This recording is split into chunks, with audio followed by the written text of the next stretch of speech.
ഉമ്മയെപ്പോലെ നമ്മളെ സ്നേഹിക്കുന്ന വേറൊരാളും കൂടി ഉണ്ട്. അത് നമ്മളെ ഉപ്പയാണ്. ഉപ്പാന്റെ മുഖം മനസ്സിലേക്ക് കൊണ്ടുപോകും. ഉപ്പാൻ ഓർമ്മ വരുന്നില്ലേ? എപ്പോഴും ഗൗരവത്തിൽ നടക്കുമായിരിക്കും. പക്ഷെ വല്ല ഗൗരവമൊക്കെ ആണെങ്കിലും ആ ഉപ്പാന്റെ മനസ്സ് നിറയെ നമ്മളോട് സ്നേഹം. കാണാൻ വലിയ സൗന്ദര്യം ഉണ്ടാവില്ല. കാരണം നിങ്ങൾക്ക് വേണ്ടി ജീവിച്ചപ്പോ, നിങ്ങൾക്ക് വേണ്ടി വെയിൽ കൊണ്ടപ്പോ ഉപ്പാന്റെ സൗന്ദര്യവും ഉപ്പാന്റെ ആരോഗ്യമൊക്കെ പോയിട്ടുണ്ട്.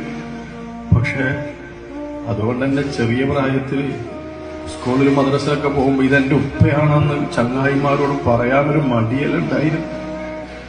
എന്ത് മടിയുണ്ടായിട്ടെന്താ കാര്യം? ആ ഉപ്പ ക്ഷീണിച്ചു പോയത് നമുക്ക് വേണ്ടിയാണ്.